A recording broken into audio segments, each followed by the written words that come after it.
You're listening to the Cantina Cast, your home for thought-provoking Star Wars talk. Join Albert and Jonesy in breaking down the latest news, trailers, movies, and of course, your favorite characters from a galaxy far, far away.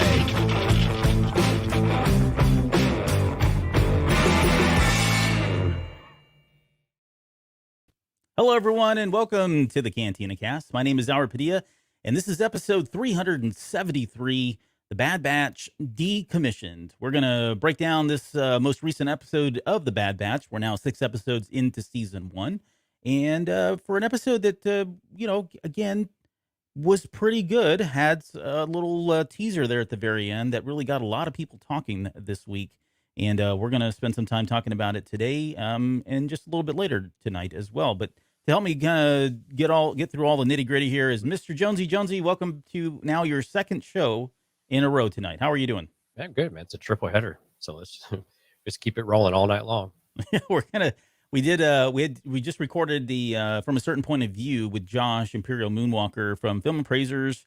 We've got this show now that we'll knock out, and then afterwards we're going to record the Patreon content, the Patreon exclusive content, and we'll talk about that here in just 1 minute. But hey, before we do, let's quickly talk about. I got one announcement that I wanted to make. Pretty exciting stuff. We have a new show coming to the program here on Earglue Media onto the network, and it's going to be a Scream podcast. This is going to be hosted by a gentleman by the name of Ryan C. Showers. If you've listened to the Petticoats and Poppies podcast, he was on episode, I think, 13 on that one. Right. He's been on that before, but it's going to be focused around Scream, and I'll just kind of pull up the logo because I don't have a really good way. I was going to save one, and we just ran out of time, but it's going to be a series of talking about all the movies, anything that's Scream related. Scream 5 is coming out, I think, in January of next year. Right. And so, trust me, I've talked to Ryan about this. I know what he knows about Scream, and it's going to be awesome. He's got all these topics. They're going to be breaking down things and working on intros and getting merch and the whole 9 yards. But we couldn't be more excited to have this newest addition to the Earglue Media Network. And I know, Jonesy, you've got some website work that you guys are working on right now as well. Yep. Yeah, we're going to get them all set up. So whenever he's ready to go live, we'll have links out there for everyone to pull up, and we'll spread the word. Yeah. And I think we've got this show's going to be out. We're shooting for mid-June, so in about 2 weeks' time, maybe a little bit less, depending how soon we can get it recorded and edited. And he's shooting for like 20 to 40 minutes per episode, once every 2 weeks. So if Scream is a thing for you, and I know it is for a lot of folks, I mean, they're really pretty solid movies. I have very fond memories of the first one because it was so vastly different than a lot of the horror movies, and it kind of really put the horror movies on its head. And there's been a lot of that's been done since there. But yeah, look for that here in about 2 weeks, and we'll probably come back with more information once that's going. But yeah, just a quick announcement, let you guys know that we've got a new show coming onto the network. So pretty excited about that. Yeah, exciting stuff. Okay. Let's see. Also, we've got some new Patreon subscribers that we want to acknowledge. Jonesy, do you want to give them a shout out real quick? I would if I had them up.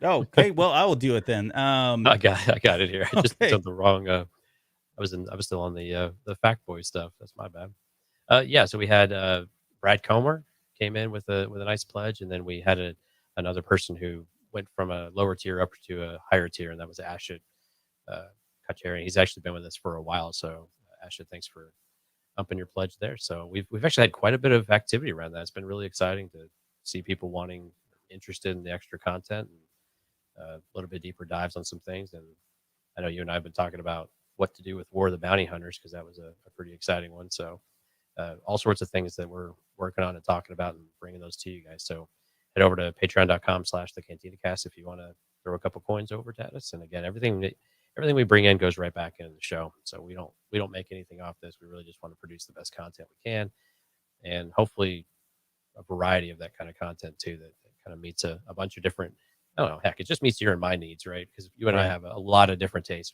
It's never just the movies, right? It's never just the TV shows. There's a lot of things that we like to consume. So we hope that you guys can enjoy some of that with us. Yeah, no, and We're pretty excited. We've got a number of things that we're still working on. We've got a kind of tease this now. We've got a new Patreon intro that Jonesy burned the midnight oil on earlier this week and got cranked out, which is pretty fun and exciting. So we've got that coming up. But in terms of content, yeah, we've got a number of things. I think we want to get an intro created first, and we got that out of the way. So now we're going to start jumping into the comic books and the War of Bounty Hunters comic you mentioned there. There's some short stories and stuff that we want to get into as well. So all that will be available to anybody that's over the as the Cantina After Dark pricing, which I think is like $2 or more. You get all that as well. So, but we'll talk about that here in just one second in terms of what we're going to do for this episode. But let's get into Decommissioned because I don't think they've had a bad episode yet. I think they've been 6 or 6 in terms of the quality. But I gotta say, like, one of the things out of the gate for me was the writing with this one. I thought it was like really, really good. There was some really good moments in there. Some really funny moments. The dialogue itself was good. The pacing, and it's so funny. I wanted to pull this up, and I didn't get a chance to today. But there was I saw somebody post in Twitter. It was one of the Lucasfilm animation designers was talking about how much time and effort they went into this episode because at the very end where they're in the factory and all the just going back and forth. And if you look at it visually, there's just so much to take in.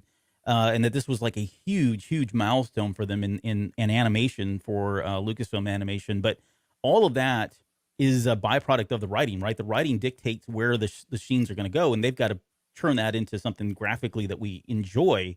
But kudos to Amanda Rose Munoz, who is the writer for this episode. She did Star Wars Rebels. She did some, what was it? Script coordinator for Rebels for 10 episodes, Right. supervisor on the Bad Batch for all 6 so far. And she's been, she did 4 Clone Wars episodes, Resistance, 34 episodes, and then she did 33 episodes of Star Wars Rebels as a script supervisor. So she knows what she's doing. This is the first one I think that she's been credited for as the actual writer. But what were your thoughts kind of overall with this episode, Jonesy?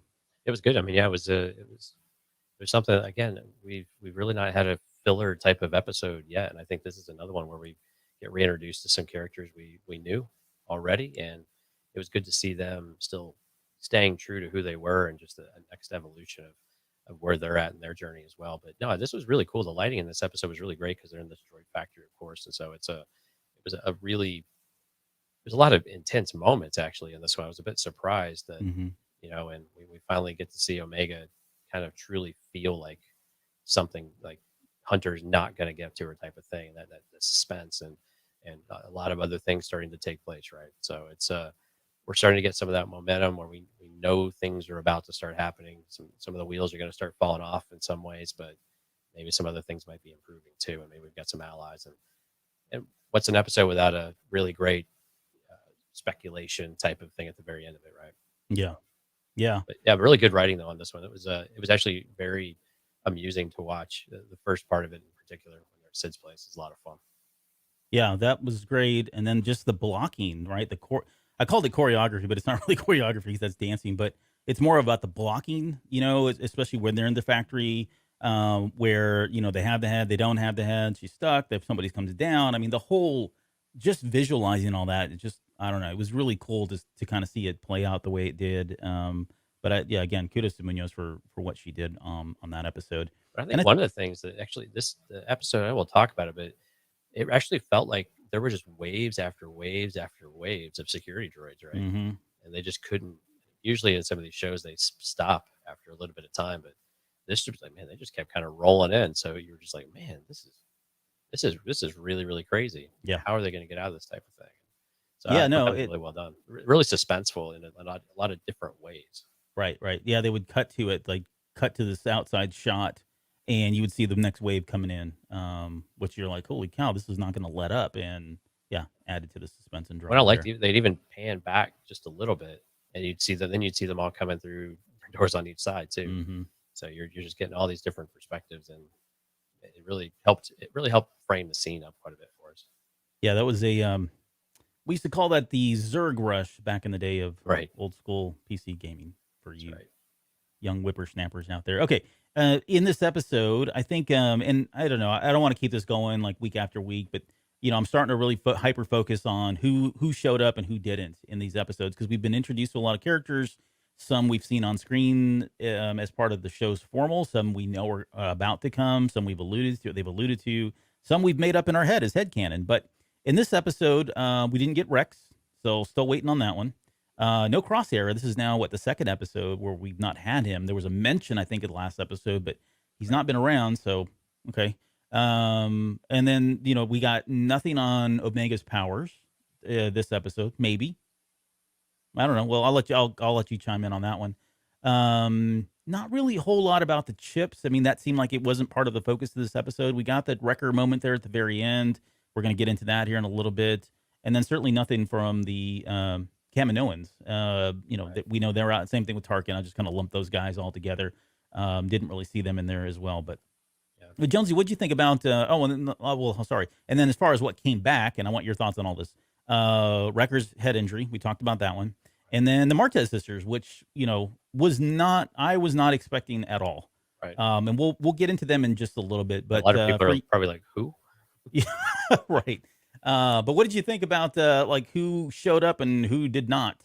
Yeah, I think with Crosser, I think we did get a reference this time, because I think Wrecker, he had to go take basically Eyes in the Sky. Oh yeah, he was a reference, but we didn't get to see him though, and so we don't know what he's doing. Is I guess sorry. Yeah, exactly. Yeah, I think that's not necessarily a bad thing. I mean, we miss him, right? We want to see what's going on. We're interested, but it doesn't mean that it's not a bad thing for have some breathing room and space in some of these topics. I think that's what we're seeing is they're going to use all 16 episodes in a really fluid kind of way. This very organic type of approach to it, to where they'll have. They don't need to rush the story to get all the way through it. And they're going to tell a variety of things. And I think that's really good. I want to see a bit of a stretched out path over the course of several months or something like that for the crew. So I think those are good things. I mean, we're getting antsy for Rex, right? Because we're like, okay, there's a chance he could come up here, but maybe every episode there's a chance he can come up because we don't know where he's going. I was actually really happy to see them still hanging out at Sid's place, right? I thought this was one and done. Well, or we come back to it later. Yeah, we weren't sure if it would be one and done, but it makes sense that they're just hanging out now and they've got a place to crash effectively, right? And but yeah, I mean, I'm ready for some of those characters to come back. I'm ready to get back on the Imperial side of things and see what's happening over there. But at the same time, they're doing well with keeping our guys busy in kind of an interesting way. And we'll talk about. I hesitate to even keep calling it Omega's powers. I just think of more of like abilities, I guess. What is it that she's, what traits will she exhibit type of thing rather than powers. No, I think powers, I think of like the Force and things like that. Yeah. But I don't know, maybe she's a level 22 mage or something. She's magic missile. No, it's a good point of clarification. I would agree. It's I say powers and I don't know. Well, it depends on where you're at though, right? Yeah, it's your perspective and where you want them to go to, right? So right. I mean, if she's Force sensitive, then okay, then it's a power, right? Everything could be considered a power. But if she's not, then yeah, it is just an ability. She's an enhanced clone, and she's got abilities. So, all right, fine. I won't call them powers until proven otherwise. But yeah, I would like the Martez sisters. What are your thoughts there? Like, I saw a lot of people, and I we covered those episodes, and I didn't get a chance to go back and listen to it. I didn't have an unfavorable opinion of them as far as I remember. I mean, I didn't think they were like amazing or anything like that, but I didn't hate them and I didn't dislike them in any way. But I saw a lot of folks today or last couple of days just kind of posting about, hey, they're back and I like them more than I did before, or they didn't annoy me as much as they did before. But I don't know. I guess I wasn't in that group when they first came out. But what did you think on their return and reflecting back on what we saw in season 7? Yeah, I think with season 7, I mean, I think it was just a bit uninspiring for me now, but I have a better appreciation for those episodes now with this one, because I think you see the similarities between how, especially with Trace, right, with how Trace interacted with Ahsoka and with how Trace interacted with Omega in this, and you start to see that the heart in that character still come out. And for those who may not be quite as aware of the Martez sisters, so they showed up in the last season, the true last season of the Clone Wars, right? Those first few episodes with Ahsoka on the run, and kind of their backstory is they're from level 1313 on Coruscant, where they grew up, and the Jedi there was some fight or whatever going on, and a speeder crashed into their apartment and basically killed their parents. Right? So that's kind of their backstory a bit, why they're orphans. so Rafa is always the one that's been taking care of Trace. Trace is the kind of the she's the moral compass of sorts. She's got the big heart. She doesn't approve always of what Rafa is doing, and we see that in this episode, right? Rafa seems to be the one doing the wheeling and dealing, and Trace is just a bit more lighthearted about things. But Trace has a certain appreciation for Rafa that she's really doing whatever it takes to help them survive. So just I thought it was just important just to get a quick grounding there, because I know not everybody has necessarily watched all of the last season of the Clone Wars there.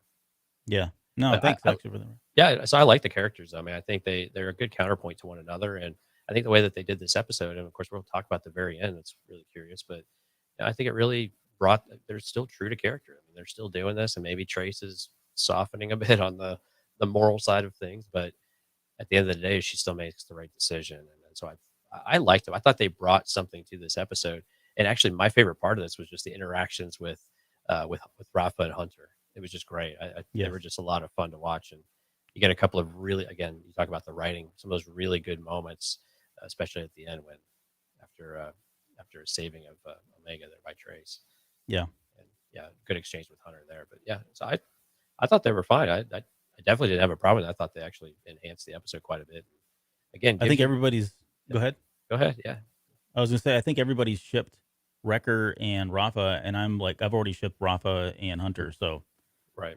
One of them's going to pan out, and it probably won't be mine. But that was a great line, though. I like him. Yeah, right. Yeah, we all do, right? So, but okay. So, and then before we start, kind of with the beginning here, just a quick reminder for anybody that's on the Canteen After Dark or higher Patreon amount. You guys are going to get a bonus episode. In this week's bonus episode, although we are going to talk about it, we'll go in much more depth later on. It is going to be the shoulder, right? The shoulder that shook the world, if you will. No, tell them the title you came up with. I called it Shouldering the Speculation. Huh? See what I did there? But yeah, well, you are nothing if not consistent. I'm nothing if not consistently bad at puns and phrases like that. But we love you for it. Yeah, thank you. So does Mom. But that will be we're going to get into talking about all the possibilities of who it can be. And there's some on there that are just kind of fun to talk about that I really don't think have any weight or merit. And then we'll talk about kind of like the pros and cons of why would it make sense that this person would be there? Why would it not make sense? That sort of thing. So we'll spend a lot of time really breaking that down in a lot more depth than we will on this show. So we are going to touch on it, but we'll get into all the tinfoil hat theories and all of that a little bit later. We still got to make those hats. Write that down somewhere on your show notes. Okay. Let's get into the episode itself. So this one opens up on Ord Mantell. Very refreshing to see it again. Like you, I was surprised, like, oh, cool, we're back here. Right? And I was thinking, hopefully we'll stay here and they're not just like in the harbor, the docking bay, ready to get out of Dodge. And it didn't. In fact, it starts with the, we get the exterior shot. We get that one patron walking down into the bar. And I put it in the show notes because, like, Sid's is supposed to be a bar, and they say it's Sid's bar, but it feels more like a Dave and Buster's. Like, there's lots of games in the background, and like, you can see the hoop thing and all that stuff. But I don't know. It's really not a big deal. But nonetheless, Echo is in there. She's firing her bow that she just recently acquired. That poor lady almost loses her head as she comes in here. But again, and I'm hyper focusing on the word luck, but. He says that she got 3 out of 12 shots, and he said that wasn't skill, that was luck. Echo says that to her, and that soldiers need to be consistent. So, is there, again, anything here with no? Okay, all right, we're moving on. I mean, was it luck that she got the other 9 wrong? Like she missed the other 9? Yeah, maybe. I don't know. It just keeps coming up. Why do they keep saying luck? No, I do get that point though. They do bring it up quite a bit. I think in this context, it almost seemed more normal though. Yeah, it was more innocent. Right? No, I'm with you. Yeah, but the other ones, there were some moments where you could probably stretch it and get there. This one was a little much, but you're right. I mean, there's definitely a trend here that 5 out of the 6 episodes they've mentioned luck, I believe. Luck, yeah, and specifically to Omega. It was you've seen the meme, right, where Leonardo DiCaprio from Once Upon a Time in Hollywood is sitting there with the beer and he's pointing at the screen because he sees himself up on the screen. That was me when that word luck came out. I was like, oh, right there it is again. Mark it number 6 or 5th reference. And now there's a weekly and a Thorian. I don't know if we didn't get their names. I turned the subtitles on and did all that. Didn't get their names on this one, but I had them Oh, listed as Norm and Cliff because you've got Rhea Perlman in there as Sid. Um, but I, yeah, it seems like they're kind of going to be main characters as well, like just bar characters. What did you think about them? Are they annoying you? Because you're I shaking your can't. head here. No, no, I'm shaking my head because I want to call the Arthurian Alfonso because What? Robot Chicken. So the guy that does like Palpatine's hair, he's his barber, and he's all these other things. His He's name is, Alfonso. I Yeah, I think his know. name is Alfonso. So I Yeah. just want to call him Alfonso. I keep waiting to hear who was it, like Seth Green, or not Seth Green. Yeah, it was Seth Green. I think Yeah, the Seth voice Green. for the other guy, and just to have him break. I don't want to do it because I break the internet probably, but yeah. Oh, it's such. I love Robot Chicken in Star Wars. It's fantastic. But I just want to keep calling him Alfonso. But yeah, they're there. I don't. That was a little. I mean, I guess they're the only two that she has bringing in any income. I can see why Right. she's turning to kind of on the grayer side of things for generating money. But Yeah. If she had more people in her bar, they don't seem to be buying anything. they sure don't. They're just kind of hanging out, loitering half the time, which I Right. thought was cool too, because like with the Thorians, I want to say I've seen they had one in Clone Wars, but that whole apparatus, that contraption that's kind of on the base of their neck, that's actually where their mouth is. So if you ever look, for anybody that really wants to know or doesn't know, their mouth is like at the base of their neck, and they speak there, and they actually man. Like every time they talk, and they did it in Clone Wars too, so it's in Rebels as well. But if you watch that scene when they talk, you're so focused on the eyes, and there's a piece that's supposed to be like the nose that you think, oh, that's the mouth, but it's not. You got to look further back down the stalk there on the neck, and you can see the mouth, and they can animate the whole thing. But that little contraption is on there so that it translates for us whatever the Ithorian's saying, because otherwise they sound like they're, I don't know, gargling or Yeah, flossing or they're something, inaudible or something. Yeah, some growling type of growling thing. Yeah. electronic sound. Yeah. But yeah, anyways, super creepy stuff there. So Omega's she's struggling with the bow. Yeah, this kind of plays up a little bit later, and then Sid comes in, and it's funny because I'm really liking her character. Like she's in command. She's not giving these guys. I think we said she was from upstate New York. She's giving these guys no options. She's telling them, hey, like she says, this is my briefing goggles. She's talking to Tech. She's already giving them funny names, which is always a good thing. And you can see in Tech's eyes, he's like taken back by the fact that this little, Trandoshan is talking to him that way. I mean, everybody else, no one talks to him probably that way because of his intelligence. But yeah, we get the mission, right? The mission is they got to go out to this separatist droid factory where they're decommissioning droids. It's out in Corellia, which I was like, oh, okay, cool. We're going to Corellia. Didn't really get to see any of it, but Yeah, it's true. I mean, we got to see the exterior shots, like the setting, like the what do they call those setting shots or yeah, the establishing shots. establishing shots? Thank you. Sorry, we just had Josh on. He knows all this Right. lingo like that. But yeah, we get the establishing shots, which are very similar. Well, and they should be from Solo, right? I mean, there was almost they took a lot of the pages directly from what we saw in Solo Star Wars story. Same city too, I think, wasn't it? Coronet City. Yeah, I think actually, yeah, that's right. Yeah. Yeah. And that's where Solo was. And I was thinking, oh, we're going to see somebody here. But no, that didn't happen. And, but yeah, so they got to head out there. And so they want to retrieve a tactical droid head. And the idea here is because they have this tactical droid that has all these years of experience in fighting clones, and ergo, the Empire now has clones as their main force, a tactical droid should have some advantage or at least give you some insight into how to best attack the Empire. So we get we know out of the gate that whoever wants this is wanting to go up against the Empire. But what did you think about the mission? And I guess this whole the whole idea of how I'm curious as to how Sid's getting these missions, right? Like, Yeah. what does her network look like? And I don't know if we're going to get into that or the details of it, but what are your thoughts there? Yeah, and I don't know if it's necessary, I guess, for us too, but she's getting it from somewhere, though. I mean, and again, this is a pretty high profile thing. It's not chasing down a pet rancor, right? This feels completely different. This is actually true mercenary type of mission stuff going on, right? Yeah. So, retrieval, and this is more bounty hunting, but it makes a lot of sense, though. I mean, it clearly someone wants it. And you can start running through a list of people, especially when we run into Trace and Rafa. Clearly, they're working for someone as well. We find out. So who's actually most interested in this type of information? I mean, you know that a group like Saw's group might be very interested in this. We know we've got the fledgling rebellion side of things going on in the Senate, but they don't get their hands dirty. So there's probably a handful of others you could, pockets of resistance maybe starting to form. Yeah. But yeah, then again, you have to wonder if it's for what purposes is it for? Is it for good or for nefarious purposes? So yeah, so yeah, we could.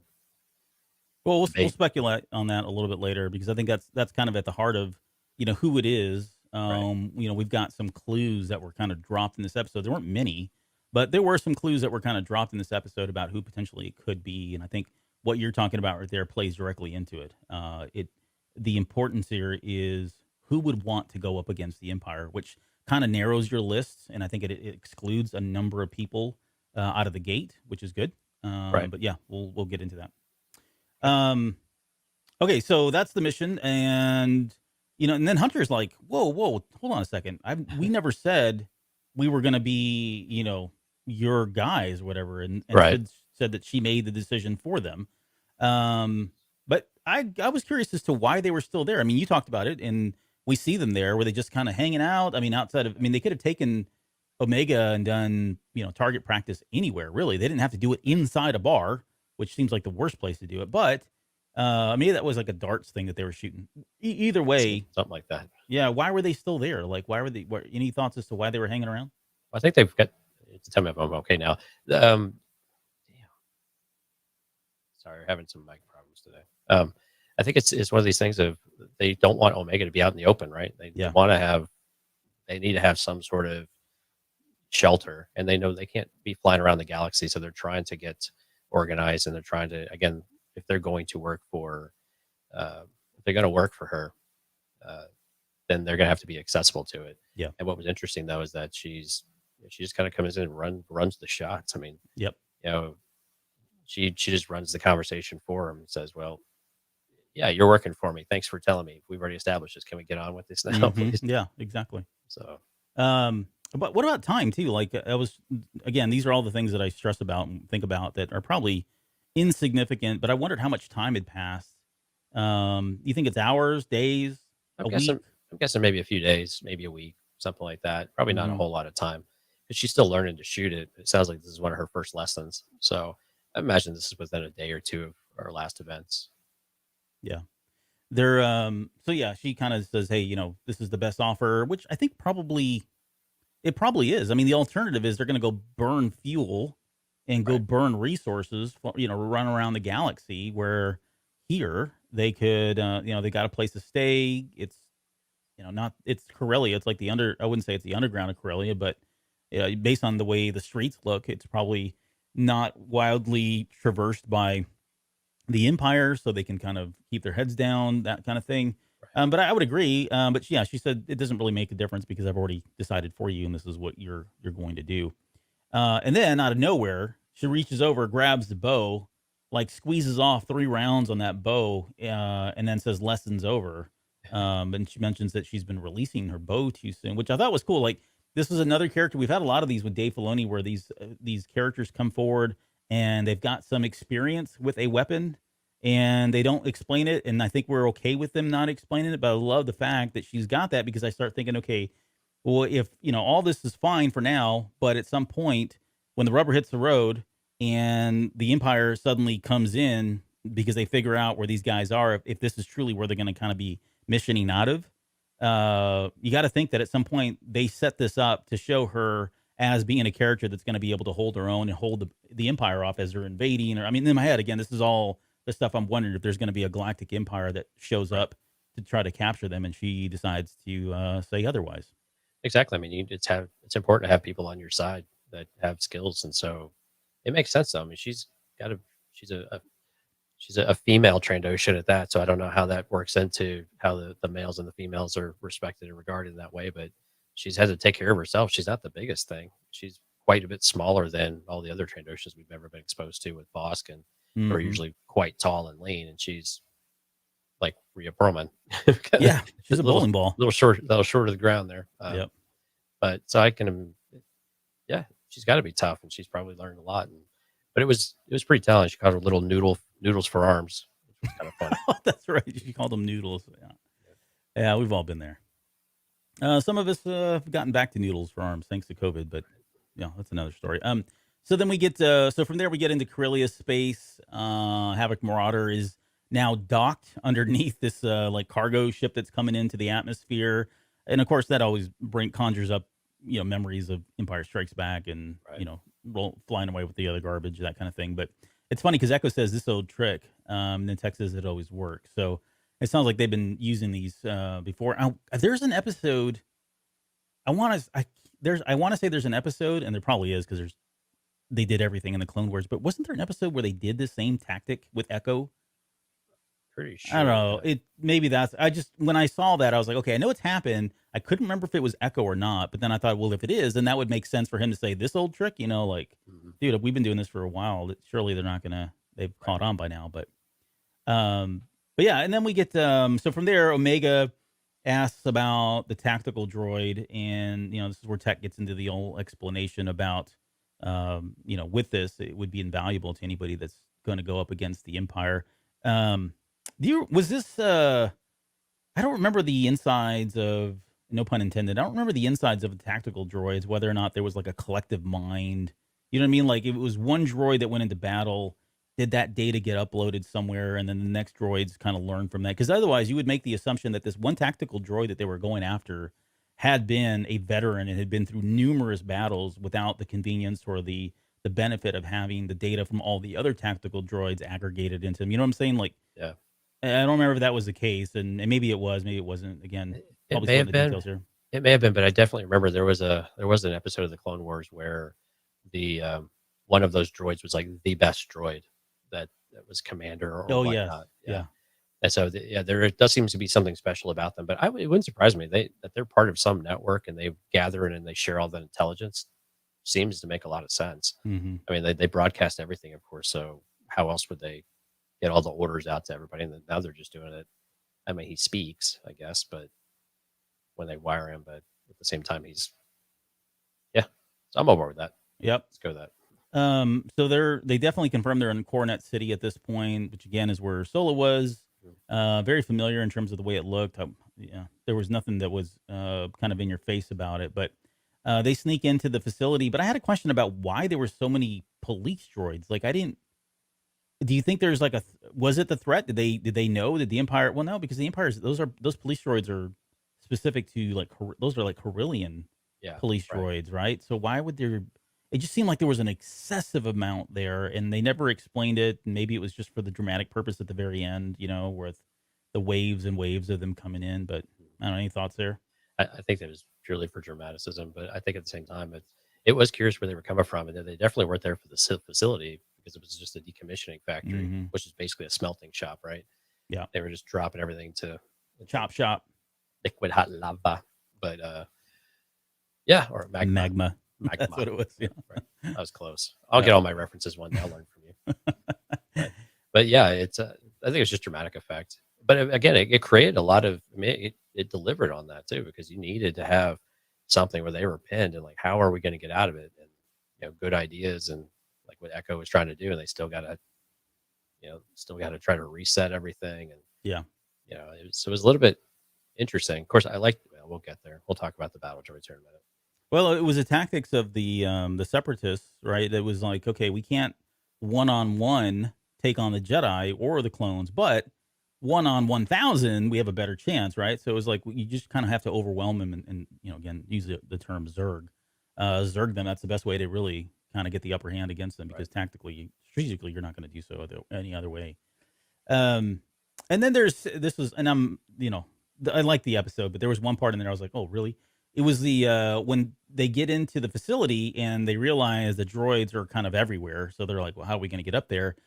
And Tech says something about them having to wait for the blind spot. And so if you've ever played any like espionage video games like Metal Gear Solid, any of the games in those lines, there's a pattern. You know what I mean? Like you have to wait and watch, and you're like, oh, okay, I see. Whenever this goes here and that person goes there, that's when our opportunity to go in. But I just thought it was like, oh, that's very video game like that. They're waiting for that window of opportunity, that blind spot where they can suddenly, get to where they need to go. But hey, you know what? It's probably we've all been raised on that culture at this point, so Absolutely. it's very relatable. They go up the ladder, and I'd forgotten that Wrecker was scared of heights. Like that was Yeah, wasn't it Clone Wars? Was it season 7 or was it that they established that? I think so. Because I was thinking about it when he was going up there. It's like, okay, he's afraid of heights, but is his head also exacerbating some of that and making it worse? And to where that's, I don't know, giving him a harder time with it. Where he's not as afraid of heights, but he seems to be very, very bothered by it this time around. Yeah. Well, and then I started thinking, okay, well maybe I'm conflating my A team knowledge because remember, BA.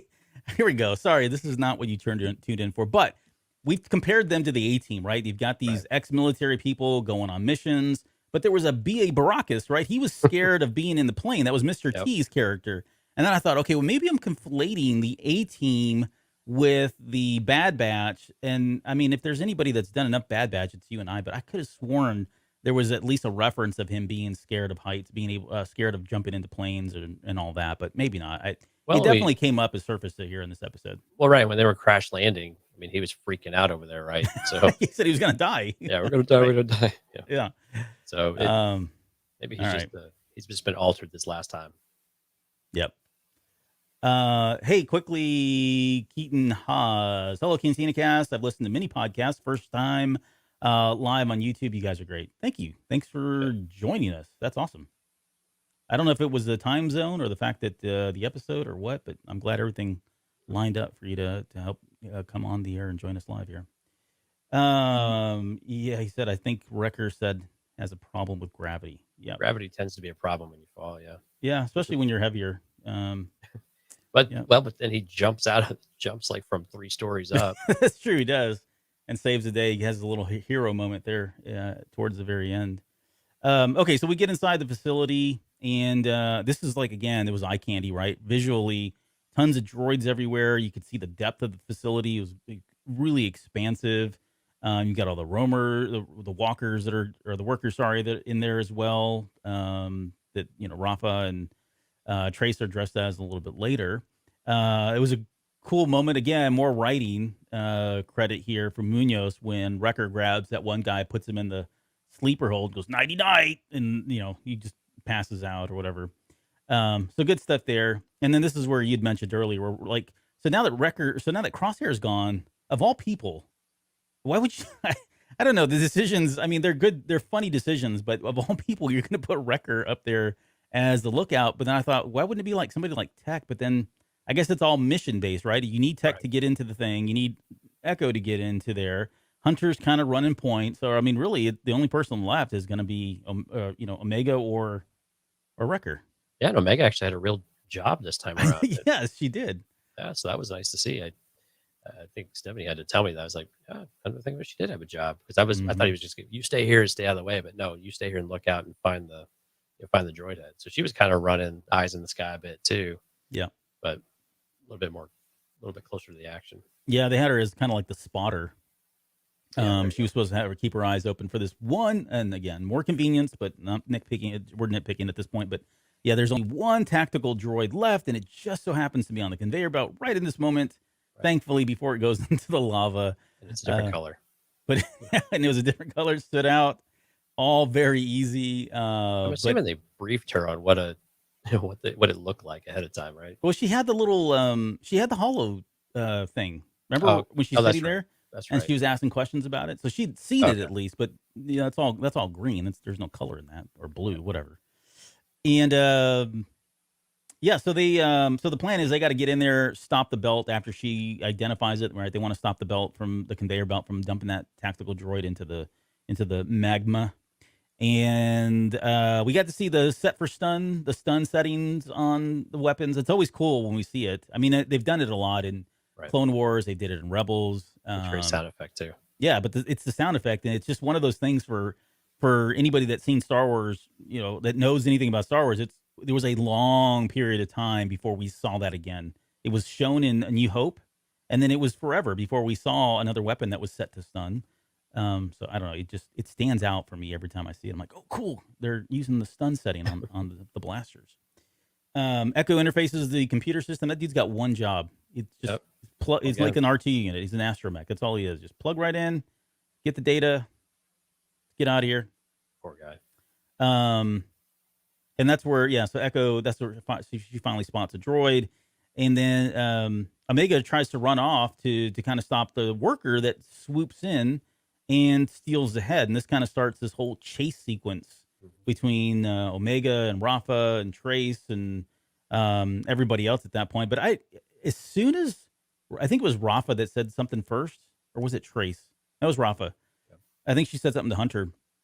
That voice, and I forget the actress's name, was very like, it's prominent. Like, he definitely immediately recognized the voice and went, "Oh my gosh, what in the world are they doing back here?" But anyways, your thoughts, I guess, on, we can kind of lump that whole chase thing, that whole back and forth and everything, up until the point where Omega kind of falls into the pit there and they end up saving her. But there's some great stuff going on here, in terms of, again, the blocking. And then I know you want to talk about the whole interaction between Hunter and Rafa, because that was really good stuff. Like, they were really playing off of each other, watching each other's backs, that whole thing.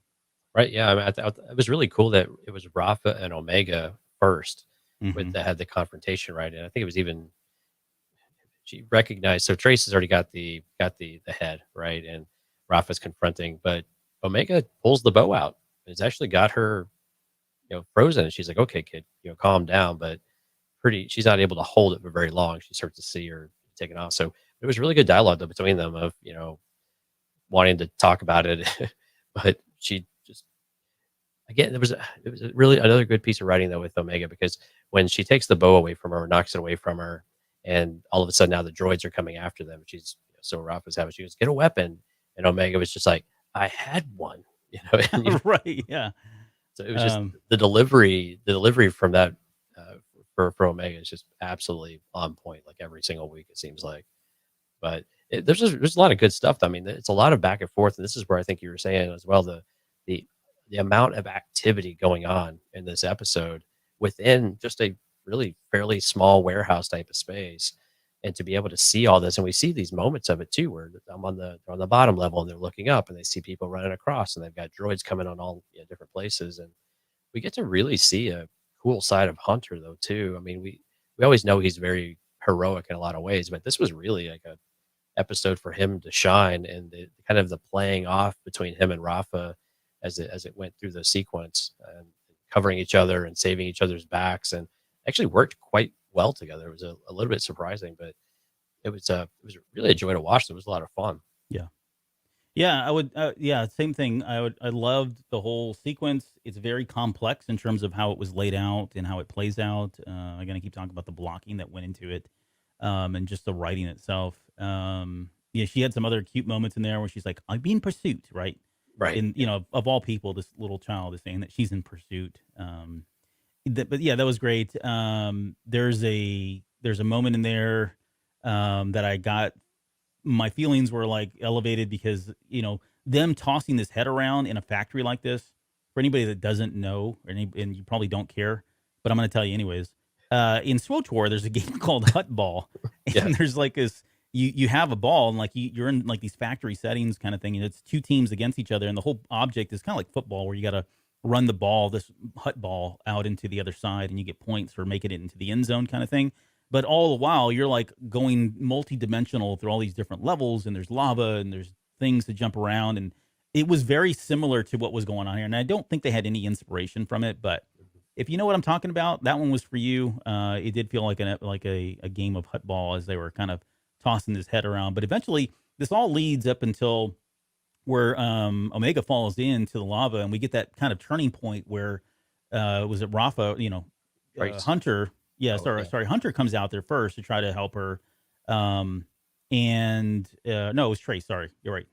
Trace tries Yeah. to tell her, hey, grab something. Let me grab it. She's Right. trying to lift her out of the lava or the magma, and that's where Hunter comes in and kind of helps pull her out. But that was kind of like the big turning point, right? Because at that point they realized, and there were other moments too that we've already skipped over, where they were going back and forth and talking, and they helped each other. I mean, there was even a moment in there where Rafa saved Hunter's life. Like, there was somebody that came up behind him. She shot him, and then he immediately returns the favor and shoots somebody behind her. And they were just kind of pinned down this entire time until we get the saving moment from Mr. I, Rucker. But I still don't like you. And Hunter's response is, I'm used to it. yeah, right. Yeah. But yeah, and I think what's important to note about Trace is Trace was leaving the building. She was already on the way out. She had the exit. Hmm. She was ready, and then she heard Omega calling out. And again, this kind of goes back to the same type of thing that we had with her and Ahsoka's responses, in that she is has a big heart and isn't going. She's going to make the right decision, even when she needs to like think of herself and think of her sister. She's going to make the right decision that fits with her, with her morals and ethics and things like that. Yeah. And I think part of it too is, and they didn't really go here, but and I'm glad you brought up the whole introduction to Trace and Rafa. But if you think about it from their perspective, I mean, they probably heard or saw themselves as Omega, right? This child that's in the middle of a war and doesn't have her parent. I mean, I would assume they wouldn't think those guys were her parents, but she's kind of a victim of what's happened now, and they've been through all of that. They were a victim of the war that was brewing between the Separatists and the Jedi, and so that was probably a primary reason for her to be like conscious of it and cognizant of it, and hear her screaming or hear her yelling for help, and feel like, okay, I can't just walk away from this child, right? I Right. can't walk away from this little girl that needs my help. As I didn't really have that option, or didn't have that for me available for me, or that kind of thing. So I think all of that was kind of playing in there, and it certainly plays out a little bit later too. Exactly. Yep. Um, so this is the part, and again, I like the episode, but I was really confused, and maybe you can help clarify this for me. But they had to restart the conveyor, but they had to restart the power again. And I went back and watched the episode again. I'm thinking, what happened here? Like, did I miss something? And maybe I did, but I So didn't really understand why they had to restart everything. well, he had to cut it, I think, in order. So they had to, when they sealed it off, they had to cut the power, but then they had to go and get Wrecker up there to go and, I guess, reset it all in order to get power, so they could go back and plan an escape route, because they were effectively trapped in there. Yeah. But when he did that, it was like, switching the fuse back, like in a fuse box, I guess. Is kind of it's about the only way I had to get my arms around it, was that it was like a big fuse, just a stick fuse. Yeah. It was like Samuel Jackson in Jurassic Park, where you got to get the not power quite. back onto the part. Right, yeah, but it reminded me more of like Minecraft, where you just have a little switch. Oh, you meant like visually, like physically, there was a switch. Right, yeah, it looked like the matchstick, yeah, but oops, Whatever works. Bumping into R2D2 behind me here. Yeah. All right. So okay. Well, and it's really not important, because at the end of the day, this was just a mechanism to get Wrecker to do a jump or do something that would cause him to bump his head. And then we get this moment where I was like, okay, and again, we called a number of things. So, that's what we do here, right? We just say 8 things. And then when that one comes true, we're like, hey, we called it. We told you it was going to happen. Right. Don't worry about the other 7 things that didn't come true. Doesn't matter if they telegraphed it or not. We got it right. That's true as well. But I mean, I think it was 2 things, right? It was like, there was certainly speculation about whether or not his head he was having a problem with the inhibitor chip. And I think that definitely, well, it happened, right? I'm talking more about the fact that I got the sense that he was going to revert into this whole clone mentality, like the Order 66 thing, right? Like what Crosshair went through, because he starts uttering the lines, "Good soldiers follow orders," and at one point you hear, or at least in the subtitles, yeah, or you could hear it, but it's actually Crosshair that's saying that good soldiers follow orders. Right.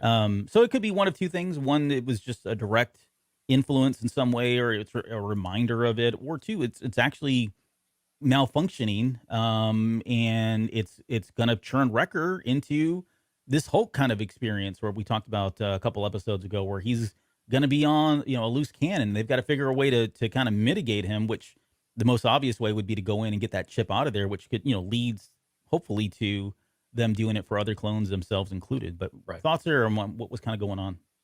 Yeah, I mean, and we see it later in the episode too, at the very end, where, I mean, hopefully these guys are seeing something, because at the end, he's like sitting in the chair. He's still got the look on his face that's not quite right. And he's still rubbing his head. And I think Rafa is the one, or I can't remember whoever touched his shoulder. Even I couldn't remember which one it was. But again, it's just a wonder if anybody else is noticing. And guys are not the most observant creatures on any planet. So, but you would think that within their squad, that Hunter if his ability or what makes him special is his ability to track and read things, and that, like, why would he not start to see what's going on with Wrecker in that in any kind of regard? And Mm. so, but and I guess it's lucky that Wrecker got shot effectively, so that he was a bit incapacitated and couldn't do anything. But again, I think the question though is, even if he does switch over and the chip is activated and it's happening, Yeah. is anybody actually in any real danger at this point? Or is it just going to be they need to go follow orders, they need to go check back in and that type of thing? Or is it just okay? Well, I would say if the chip's activated, then you've got potentially Wrecker attacking. It's like the Rex situation where he was with Ahsoka and he was trying to fight it and all that. I mean, I think that's probably the scenario that they're going after, because that would be like, I mean, you got three guys and three men and a baby Right. that are trying to take down Wrecker at that point. But in my head canon already has that happening, and those three not being able to take him down. But then it's Omega. That Omega comes forward and has a really like soft moment of like connecting with him and getting through to him and saying, it's not your fault, kind of thing, reiterating those Right. lines, talking about the room, right? Something that really kind of pulls Adam emotionally, that kind of pops him out of it. And so that they can either get him to a safe place, lock him down, lock him up or whatever, and then work on getting the chip and all that suppressed or removed or whatever, or disabled or whatever they've got to do. But in my head, I'm hoping that it is going to be Omega, because they've been setting up this whole relationship, I think, between Omega and Wrecker, and it being kind of like, I mean, Right. he's obviously very protective of her already. So if there's anybody that's going to be able to kind of get to him emotionally or get to his heart, it's going to be somebody like her. Exactly. Yeah. No, I agree with you entirely. I think that's going to be the most likely scenario. Yeah. Okay. So, and the other thing too is, I mean, he was down, so I don't know that. I mean, outside of the visual cues of, hey, he's still scratching his head, he's still got a problem. I don't know that Hunter or anybody else know what happened there. They were calling him, he wasn't coming through. So I think if it's going to come to light, it's either they're going to try to really dig into why his head's still hurting, or he's going to come forward and say, hey, I had a moment where I heard Crosshair's voice, and they're going to be, at that point, be tipped off that, hey, something's not right here. But we'll see how how that plays out here in the next episode. Right. Yeah. So we had this is where Hunter and Rafa get together. They're fighting, make a good team. This is where Trace stops and turns to help free Omega. All of that's kind of happening. I think we've already touched on that. Sorry about that. And then Hunter's lasso. We kind of skipped over that part. But let's get to where Wrecker comes in. Like, he finally snaps out of it. He jumps down, what is it, 30 feet or whatever, 3 flights of Right. stairs. And he has that little heroic moment where he starts taking out all of the different droids. He's back to his old self. Yeah, he really is kind of back to himself, old self at that point. And I'm sorry, we jumped over let's talk about the dialogue, because I said it earlier, and I said it that one night, and I posted something on Twitter right as soon as it was done. But that whole line of, Trace and Rafa are going back and forth, and she's talking about, hey, they need a diversion, and she says, "Is there an echo in here?" And he just very casually walks up and goes, "Yes." And she's like, "What?" And he's like, "I'm Echo." And okay. Like I said, this was very like Airplane or Naked Gun worthy in terms of the writing and the comedy. But it's been a long time, honestly, where I've sincerely and genuinely laughed out loud at something that happened in Star Wars. Because I mean, Star Wars is funny, but there aren't that many moments, unfortunately, or fortunately, whatever, that really make me chuckle out loud in the way that this did. And I don't know if it was because it was completely unexpected given what was happening at the time. But then just if you look at the visuals, like Trace is like, she's kind of staring off into space, like, I just said that. You know what I mean? Like, and this is her sister, and she knows, like, she's just repeating what I just said.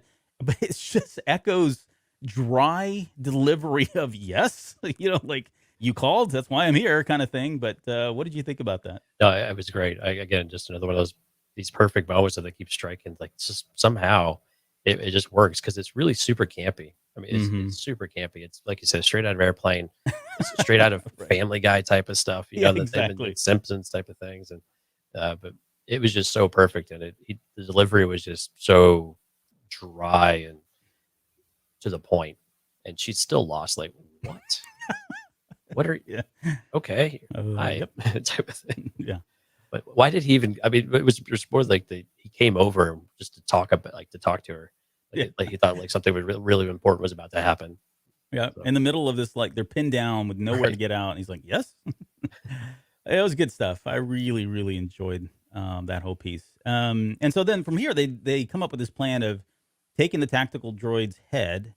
And, she says, oh, we need a diversion. We need an army. We've got one. They talk about reactivating all these droids that are kind of hanging as well. So it all kind of makes sense. And then Tech does his Star Wars magic where he, reprograms the head. And then he's got the data rod, which I didn't understand what the data rod was. But now I figured it was probably what do you call those? it's like a USB stick, It's a like a USB jump drive. stick.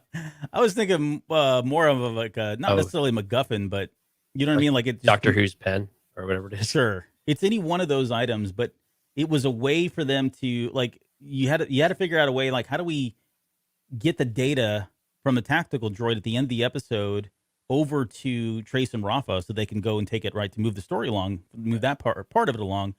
And so they're like, I don't know, we'll just come up with we'll call it a data stick, and that data stick has to be in there. And now we've got a way to get the data off, even though the head's no longer around. Right. Because I think it does get destroyed, it gets shot or something. Yep. Right. So all hope is lost, kind of thing. But oh no, we had the data stick, so it's fine. I mean, it's if you get caught up in the science of Star Wars, you're in the wrong industry, or you're in the wrong They have entertainment. books for it though, but you should probably just go read the books. They do have plenty of books for that. So I don't know if they're canon anymore. yeah, and they're not. Omega calls for help, and that's when Wrecker finally has his moment. He drops down, starts taking out a bunch of them, and this is where Rafa says, "I like him." Anything there? I saw people already, like they've already shipped them. They've already talked about how this is going to be a relationship that gets nurtured here a little bit later. But my gut tells me they're going to be back.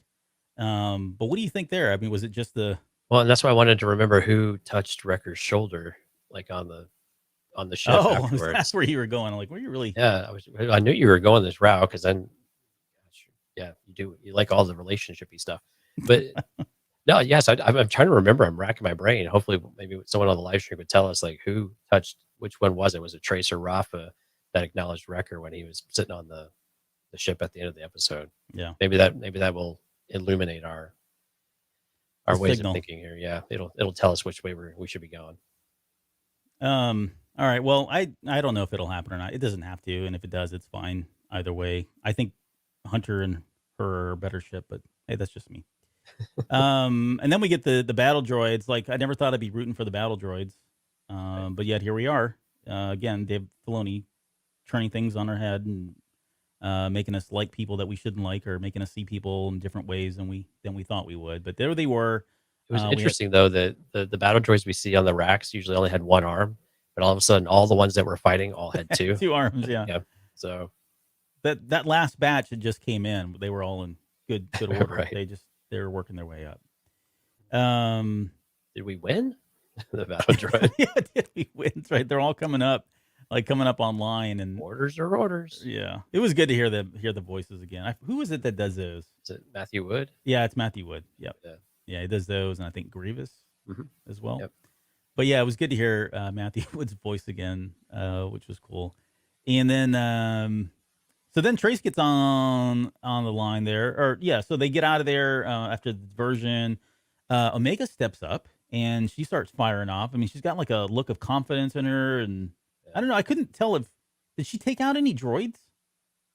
I think so. Because I want to say the shot showed her just from the side, kind of close up, and this was the only part that I don't know. Like you said, bothering me is not the right way of putting it, but I think this is the only thing. It was like all of a sudden she's strong enough to just rail them off without really much effort. It was all just tuning out distractions. I thought the problem was that she wasn't strong enough. Yeah, no, you're right, because she makes that comment about it's all about tuning out the distractions, but that wasn't the root cause of her being able to hit stuff, or maybe it was. It was one of the problems, right? Sure, the guys were betting on her. Bar guys in the back there, right. Cliff and let's call them Cliff and Norm, right. Cliff and Alfonso. Yeah, but yeah, in the bar she was just struggling to even pull it back, but now she's got the technique down. So that was the only part that I was like, okay, that's a little heavy-handed this time, but we'll let it pass this time. Maybe she got lucky. Oh my go on. I'm just kidding. All right, Domino. It could be. You never know. All right, so they call R7, which I was like, wait, what? R7? Because last I remember, that thing got blown to bits. Although it was Rex. Who was it that somebody pulled all the parts together in season 7 after it had been blown up? I think it was Rex. I don't remember. Somebody salvaged it, and I thought, okay, wonder if, I guess, I don't know why they were doing that, but now this, again, it's all like he had it in his head. He had to. There was no reason for him to take those parts for R7. So the fact that Right. somebody put it together was all intentional, which is kind of cool. Sounds like they had a plan here.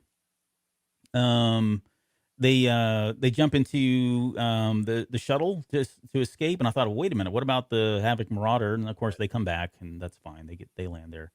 Um, and then this is where Hunter, like you said, Wrecker is holding his head, right? Definitely got a problem there. And again, I don't remember who it was that touched him, but Rafa, she challenges Hunter at this point for not knowing the purpose of acquiring the droids. Like, 'cause like they were on a mission to get the droid head or the Right. tactical droid head, and he's like, I don't know, and that really bothers her, which I think plays into the speculation a little bit later, Right.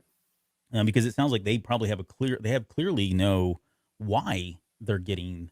They went after the tactical droid head, so that tells me that they're not just like like the Mando, where you don't ask questions about a bounty. Like, Right. no, it sounds like they had some insight into what was going on. Did you pick up on that as well? Oh, yeah, absolutely. And it sounds like it's more of a bleeding heart type of thing too. So we were given the impression, at least at this point, that they're working for the good guys. And Yep. yeah, she grills him like, how do you not know what the intention of a military grade battle droid, or tactical droid is?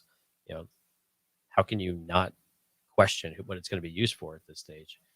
And she also starts grilling them over, why they're basically, like we've heard this before, like clone deserters, why they're on the not, why are they fighting the Empire or not fighting for the Empire? And Hunter's telling her that, well, we're not all like that. We're not all doing stuff. You probably have the quote there with you, but Yeah, this is uh, where we're different. yeah, we're different. Yeah. And so when he gives her the data rod, she actually acknowledges that, okay, maybe you are different, and she didn't know what it was. And he kind of did the right thing. Clearly she had gotten to him before they part ways on the Havoc Marauder and all that. So it was a kind of a touching moment where they make the, I don't know what he's going to say to Sid when he gets back, Mm-hmm. because that's not going to go real well. Yeah. Yeah, I know they've got to explain why they didn't get the head. But I think one of the other things too, and this is I have this as a clue as to who it may be a little bit later. Was she says that when Hunter says, "Hey, we're different," she makes a comment of, "I've heard that before," but she says Right. it sarcastically, and you can take this one of two ways, right? If you're kind of a cynic, then you can kind of draw a conclusion that whoever has hired them to get the tactical droid head said they were a good person or different, and they've now turned out to be, or turning out to be, different than that, like they really aren't any different in their minds, right? Another way you could interpret that line is harmlessly in saying that I've heard that before, meaning that when they met Ahsoka, right? Yeah. Ahsoka said, "I'm not a Jedi like them. I'm different," and they didn't trust her at first, and right, we had that whole arc, and at the very end, they were like the best of buds at this point, right? I mean, they've got her R2 unit or R7, so we know that there's a connection to Ahsoka now at some point, or at least I'm making an assumption. But you could take it that way too, where she was just kind of reflecting on the relationship that they had with Ahsoka, and how that initially started and how it ended, being okay. We've heard that before, and it's kind of a weird that you would say that kind of thing. But any thoughts there? Very, You have a different opinion? not very much the latter. I thought it was exactly a very specific reference back to Ahsoka, because she was never an Ahsoka fan. Period. Trace was the Hmm. one that said, "Give her, give her, That's true. give her a chance." And then when it turns out Ahsoka was a Jedi, Rafa jumped all over it, and Trace. It hurt Trace too, though, but Trace got over it because she's a very forgiving person. But yeah, Rafa doesn't. I think she's kind of one of those one and done people, and I think that's just not necessarily who she is, but it's what she's had to be growing up. I mean, you don't have anybody to take care of you. The only person who's going to take care of you is yourself, and she has to take care of her sister too. So trusting other people and believing what they tell you doesn't come easy. Yeah. There's a hunter also utters that line about how things were much easier when they were just soldiers, and that's Yeah. we probably beat that one to death, right? I mean, it's very clean in terms of where their mission is, where their loyalty lies. They're now having to kind of operate in this kind of nebulous gray space of who's good and who's bad, and it's just him kind of having this existential moment in terms of where he's at Right. with everything going on. But she says that in return, she says, "Take it from me. In the end, we all choose sides."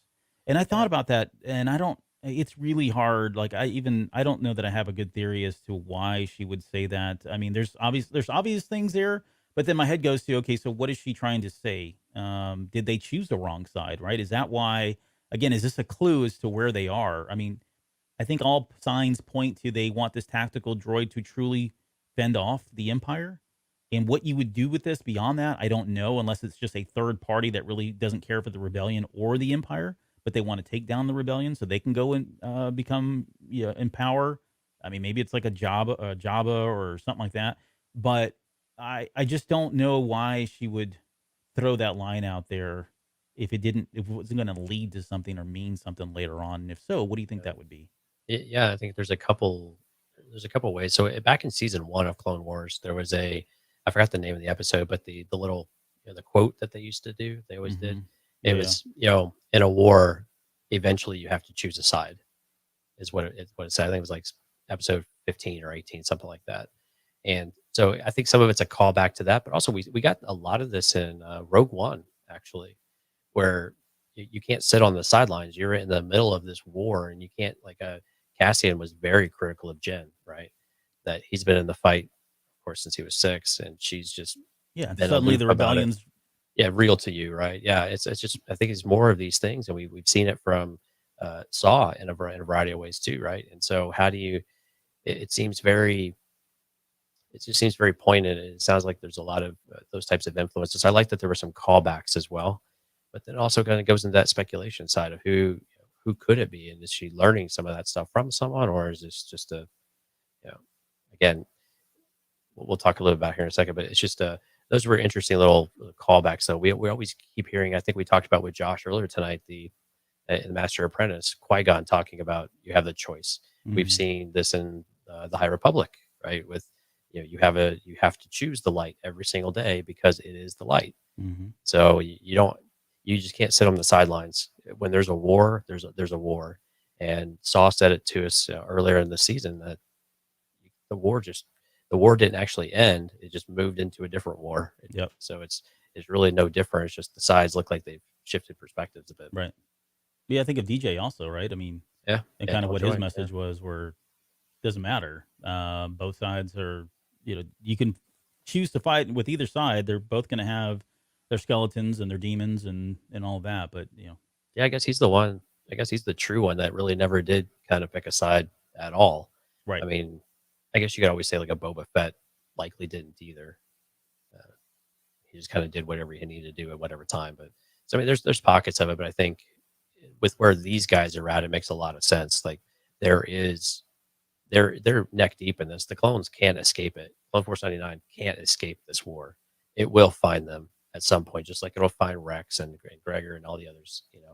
Just like it found Kanan and so on and so forth. Right? Yeah. It's at some point you got to decide if you're going to get involved, and usually you kind of do. Yep. All right. Well, let's get to the big scene there at the very end, which wasn't very long. And very interesting the way number one, the way the shot was framed. I mean, for obvious reasons, they wanted to only show kind of the shoulder, um, as well as the way the very end of it, the way they just kind of hold and linger on Rafa's face there at the end was interesting.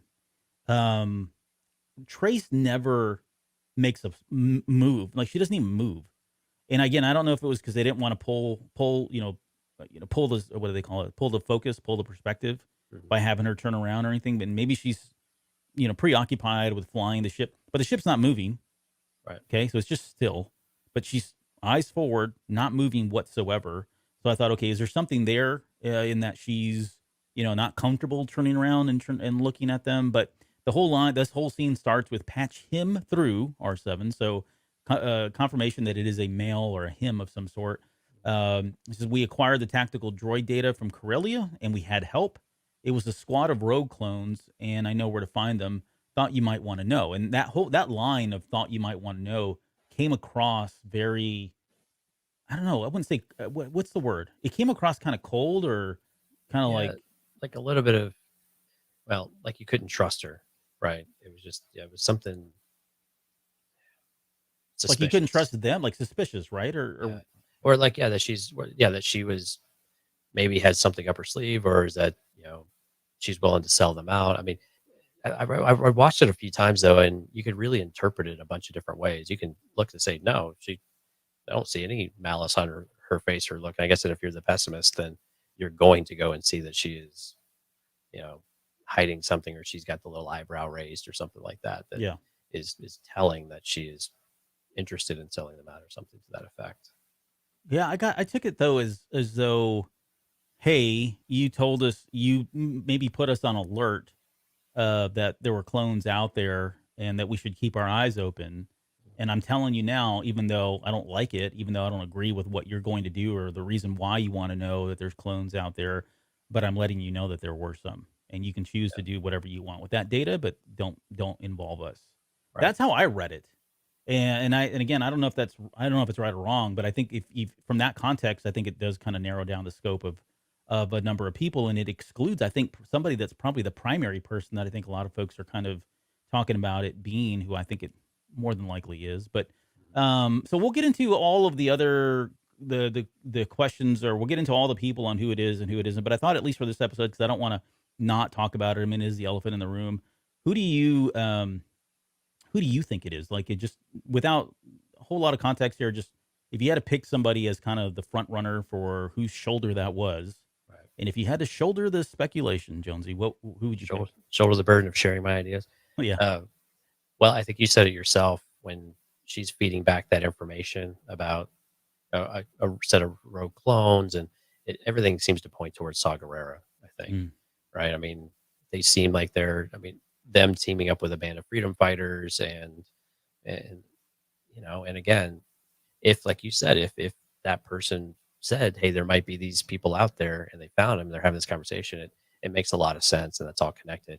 What I liked about how they framed this, though, is that it reminds you of like Ahsoka and Rebels, even Ahsoka in Clone Wars Season 7, where like she's in a hologram or something, and you can't really see her until she turns around.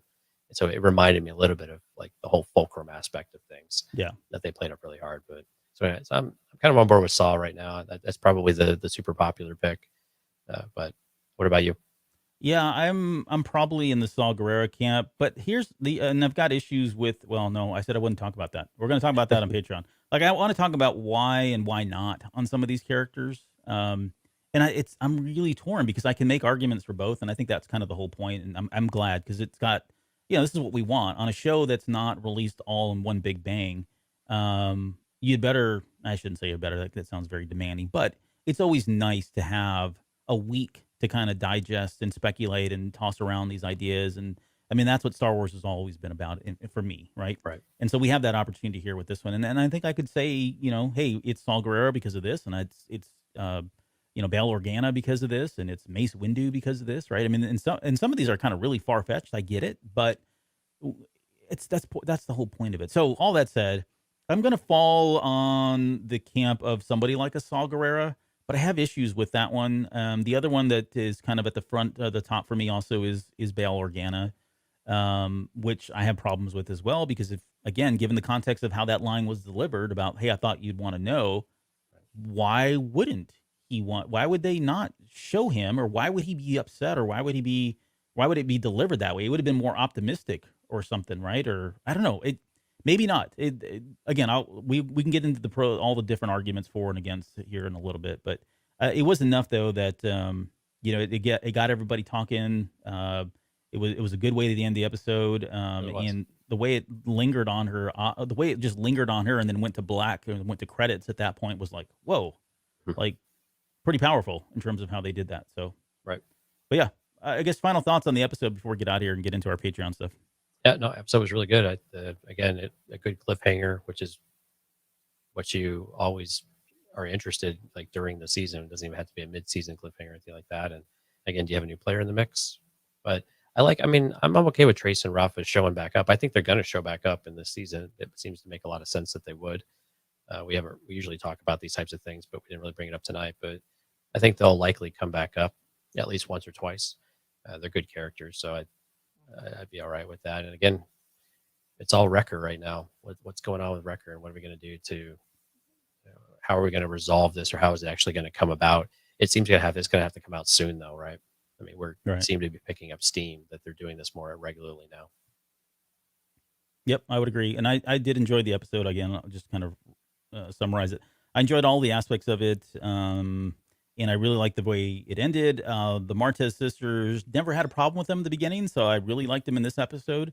Probably more than I did in that other one. I think it validates a lot of what we said about Dave Filoni, and that how he does put these things in there. And it's, and there's been a lot of criticism. Sorry, I'm going to get on a soapbox, and I'll make it a small soapbox.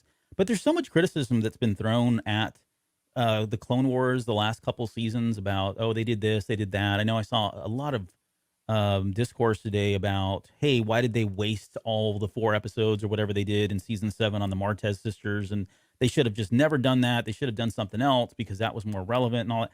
And you know what? It's like, you got to understand something about Dave Filoni. He does have a plan. He's got all these stories in his head, like Lucas had all these stories in his head. And unfortunately, if you were paying attention, the Clone Wars didn't have like they didn't really stick the landing there in the last couple of seasons. I mean, that was difficult. There was episodes that were being talked about, stuff that was getting canceled. There was the big turnover. I mean, all that factors in and plays into what Filoni and team and really Lucasfilm were trying to do. And so they were kind of having to just kind of roll with the punches with a lot of this stuff. And so while some of it doesn't feel like it's been one cohesive story, and some of it feels like filler, and some of it feels like they're telling stories that don't need to be told, you got to take it from the context of there was a plan, and he's just trying to make it all kind of fit, given the circumstances that he has. And now he's got this opportunity to weave in, like in my head, I wonder how much of these, like the Bad Batch and the Martez sisters and all that, they were all, season 8 and season 9 of the Clone Wars. And there were other pieces that were going to connect them all together. But because that ended, now he's got to shift all of that storytelling and all those connections over into this new series. And so he's kind of having to, reverse engineer or kind of work his way back into a lot of this stuff. And so I can get it. I get it. It may kind of feel like it's put off. It puts you off a little bit because it doesn't feel like some of these stories are relevant or should be relevant. But in the end, I think they all are, just in Dave's mind. And that's what we're trying to get out right now. Well, I don't even think it has to all necessarily have be some big master plan in this case. I think it's sometimes you have characters that fit a certain criteria and that they have a reason to be in these types of situations. And Trace and Rafa are a prime example of this. Yeah. They're scavengers taking care of themselves, so looking for opportunities. They don't like the climate that's going on with the Empire, clearly. So maybe something has happened there, but there's someone that's already established, and you can reuse them and bring them in, and it's still relevant and it still works. And I think that's what happens here. I think that's what Filoni and even George Lucas were always real interested in. And Filoni, I think, has been really, really good at this because he's had a huge canvas to do this with.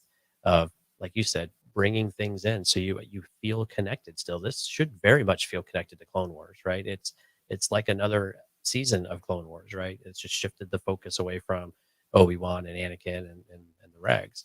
And so I think these are good things. I don't see them as negatives that they're bringing some of these characters in, as long as it fits this, what the story they want to tell. And I think it did a fine job of that. I think 2 characters working on their own. Would you rather have 2 that you're rather somewhat familiar with, or 2 brand ones you have no history on and you got to do exposition on that, or you have to throw it in there? Or I guess you don't need them at all, but again, you need some tension. I thought the writing really helped that out. It really helped bring the parties together and made it an interesting, I don't want to call it a battle between them, but just a tug of war, a bit of a struggle between them. You just get that counterpoint, that contention. So I'm okay with things like this. I thought this actually worked rather well. And usually I'm one of those people of like, do we do too many callbacks? Have we been to the same place too many times? But I think they did this one really well. This worked. Yeah, no, you're right. You are very much like that, or you'll call it out at least. That's what I meant. Right? If it gets excessive, right? Yeah, and that's fair. If it starts being excessive, then call it out. That's fine. But this one I don't think is. I mean, these were, a couple of brand new characters, and it makes sense for them to bring them forward. Yep. All right. Well, thanks to everybody that joined us on the live show tonight. We're going to record the Patreon content right after this. We want to show them the new video just for fun. We can do that. These We've are got the a things you're Patreon. missing if you're not Patreon.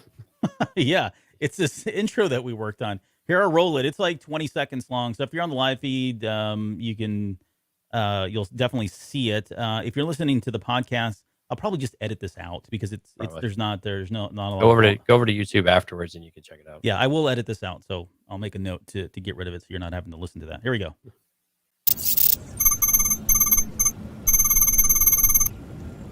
Load Cantina Cast Patreon content.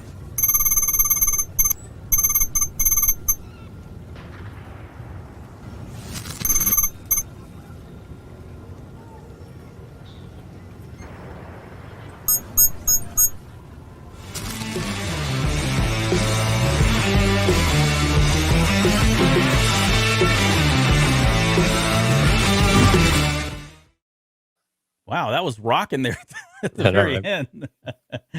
It's so yeah, fun. that was These cool. these things are fun to do. And that was all Jonesy, by the way. So congratulations on that. You did an amazing job on that. It was a lot of fun. Yeah. That voice, though, man, I don't know who that was, but I don't know. That was, Yeah. Yeah. Get that guy signed up somewhere as a voice actor. Should give him a few podcasts. See how many actually does. All right. We'll let you know. Fill you in that. Okay. So, yeah. Again, if you're coming to, after this, we'll be doing Patreon. And the way that's going to break down is I've got 7 clues that were kind of dropped throughout the episode that we're going to, I think they're clues. They may not be. But 7 clues, and then we'll talk about a whole list of characters. Some of these are kind of out there, outlandish. But it should be a fun little jaunt onto speculation. So, all right. Let's get out of here. Any final words before we go? No, let's do it. Can't wait for episode 7. Yeah, episode 7 next week. So, yeah, we'll see you guys next week. And don't forget, we got the From a Certain Point of View coming out on Tuesday as well. So listen to Josh's take on Luke's surrender. We had a great time talking about Return of the Jedi and that 3-minute scene that we somehow turned into like a 50-minute episode. But, hey, that's what we do, right? That's right. That's why we're here. That's why we're here. All right, we'll see you guys next week.